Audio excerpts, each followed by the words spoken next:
Ok, dans cet onglet, il sera question pour nous de voir un peu en détail l'onglet MailPoint, qui est l'onglet qui permet d'envoyer les newsletters à tous les adresses mail qu'on a collectées. Déjà, on peut venir là dans MailPoint, on parle sur abonné par exemple. On peut voir toutes les adresses mail que le site a collectées. Donc, on peut voir là toutes les adresses mail. On voit ici que c'est 1 sur 132. Donc, il y a énormément d'adresses mail que le site web a collecté déjà.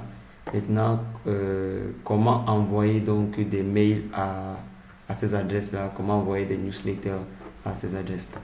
Déjà, sur l'onglet MailPoint, on peut voir qu'il y a le sous-onglet email, le sous-onglet formulaire, le sous-onglet abonné dans lequel on est actuellement, où on peut voir tous les abonnés.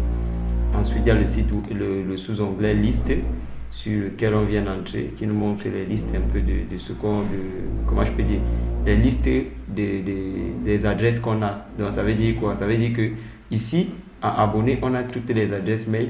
Maintenant, à liste, on a des adresses mail dans des groupes d'adresses mail. Voilà. Donc, on a nos adresses mail, mais on les a mis dans des groupes. Comme ici, il y a le groupe utilisateur WordPress qui contient 1625 adresses mail. Donc, on a 1627 adresses, donc 27 abonnés. Voilà le nombre d'adresses confirmées ici, c'est 540. Et puis, on a ceux qui se sont désabonnés, c'est 4 et autres. Donc, voilà, ça c'est le groupe liste utilisateur WordPress. Donc, liste ici, c'est simplement la liste des groupes d'adresses qu'on a. Donc ça veut dire qu'on a des adresses, mais on les met dans des groupuscules. Ici, on n'a que deux groupes. On a le groupe utilisateur WordPress et on a le groupe Ma Première Liste, qui je pense que c'était forcément un groupe de test, par exemple, pour tester. Donc là, on a 150 abonnés dans ce groupe-là. Et maintenant, on a énormément de ceux qui ne sont pas encore confirmés dans ce même groupe-là. Donc, on peut voir, donc, là, on a des groupes. Là aussi, on peut même entrer dans des segments, ça veut dire en fait des choses comme des sous-groupes et autres.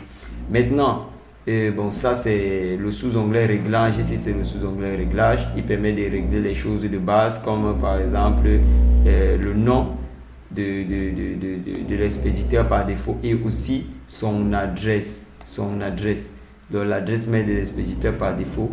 Je crois que l'adresse mail de l'expéditeur par défaut, on devrait mettre l'adresse mail du site. Donc l'adresse, voilà, je pense que c'est ça.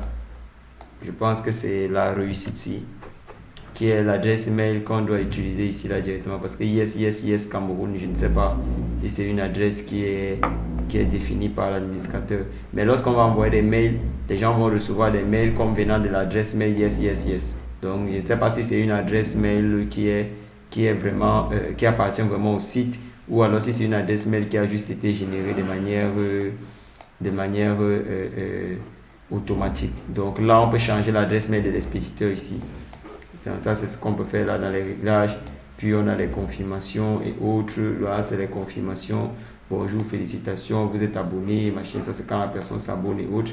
Donc là, on peut un peu parcourir là pour voir un peu les différents réglages qui sont possibles. Là, on dit activer la confirmation d'abonnement.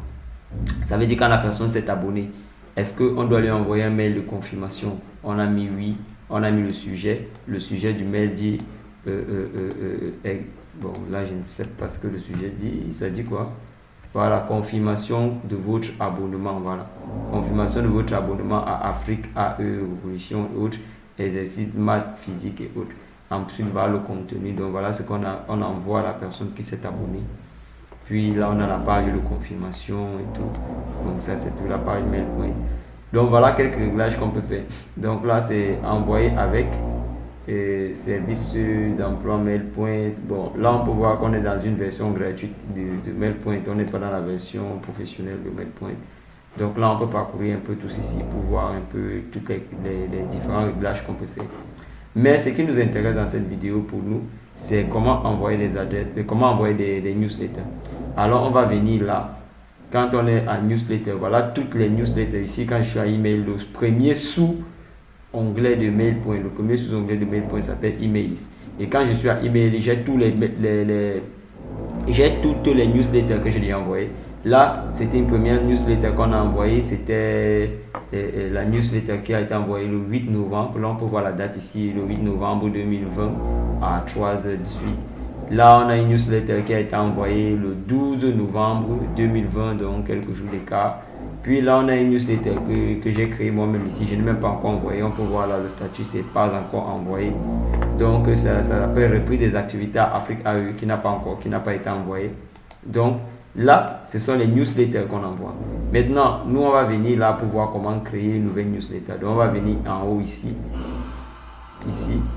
Juste en haut, là, on peut voir le bouton orange là qui dit plus.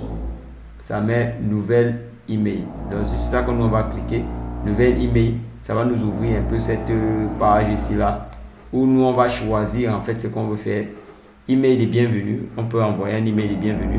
Notification d'articles récents, ça veut dire si on vient d'ajouter un nouvel article dans le site, on peut envoyer un email qui dit notification pour un article récent qu'on vient d'ajouter dans le site. On peut envoyer un email qui dit bienvenue juste si la personne vient de s'abonner. On peut envoyer une newsletter, on dit là, envoyer une newsletter ou des images et tout et tout. Ça c'est lorsque on a des choses à dire à nos abonnés au fil du temps. Nous on va venir là sur newsletter, on va cliquer sur créer, le bouton créer. Quand on a le bouton créer, il nous présente toutes les anciennes, voilà, ça a récemment envoyé, voilà les newsletters récemment envoyés qui nous présente là. Puis là, on a newsletter, puis là, on a email de bienvenue autre. Donc, nous, on va aller sur newsletter. Ok. Quand on vient sur newsletter, il nous montre tous les modèles qu'on peut utiliser. Donc, tout ça, ce sont les modèles de newsletter qu'on peut utiliser. On a la simple texte, on a la newsletter vide avec quoi, on a newsletter vide avec quoi. Donc là, tout ça, ce sont des modèles. On peut cliquer sur aperçu pour voir un aperçu. Voilà à quoi ressemble ce modèle par exemple.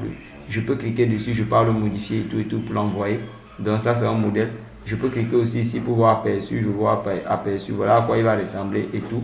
Donc je cherche un modèle qui me plaît parmi tous les modèles qui présentent là.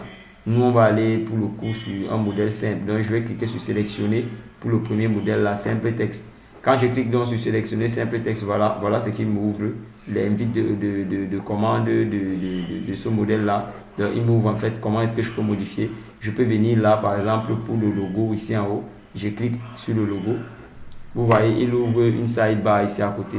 Je peux venir là, je clique sur le bouton sélectionner une autre image.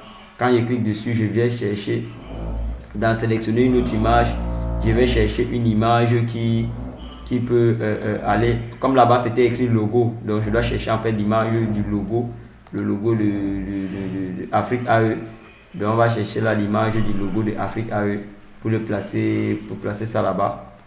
Donc on peut descendre, on cherche, ok. Lorsque je trouve l'image de Afrique AE, je peux cliquer sur sélectionner, voilà le logo de Afrique AE. Là maintenant, je commence à entrer les paramètres qui disent bonjour, le prénom, le nom et tout. Là, j'entre mon texte, je dis ce que je veux dire aux gens, par exemple. Donc, je parle ici en fait à la personne ce que je veux et tout et tout. Je peux changer énormément de choses. Ça fonctionne un peu comme Gutenberg. Vous voyez là, je peux cliquer. Je change même les couleurs des boutons. Donc, je viens là peut-être sur arrière-plan. Je change la couleur du bouton. On peut voir là. Je mets une couleur bouton, couleur que je veux. Voilà. Je peux même mettre le code de couleur ici directement. Je change aussi les bordures. La couleur des bordures, je peux mettre une bordure rouge. Comme on voit là, les bordures changent de couleur. Je peux changer beaucoup de choses, même la largeur du bouton et autres. Donc tout ça sont des paramètres. Je change même le texte qui est écrit. Voilà le texte qui est écrit sur le bouton. Je mets seulement, on va mettre subscribe. Donc on va mettre souscrit comme ça. Je mets le lien auquel il renvoie ce bouton-ci. Donc je mets le lien auquel il renvoie ici. Donc voilà énormément de choses qu'on peut faire avec cette invite de MailPoint là. Là je continue toujours à éditer. Je mets l'équipe Afrique AE par exemple. Quand je finis, je mets là l'équipe Afrique AE. L'équipe Afrique AE. Attendez, voilà. L'équipe Afrique AE par exemple. Je viens en bas. Je change les textes, se désabonner, s'abonner et tout. Donc je peux mettre énormément de choses que je veux ici. Et quand je finis de faire tout ça, qu'est-ce que je fais? Je mets aussi le sujet. Attention, là on met le sujet ici. Donc là on met le sujet. Pourquoi est-ce qu'on écrit aux gens? Pourquoi est-ce qu'on les envoie ces newsletters? Ça fait que, comme j'ai mis pour l'exemple précédent,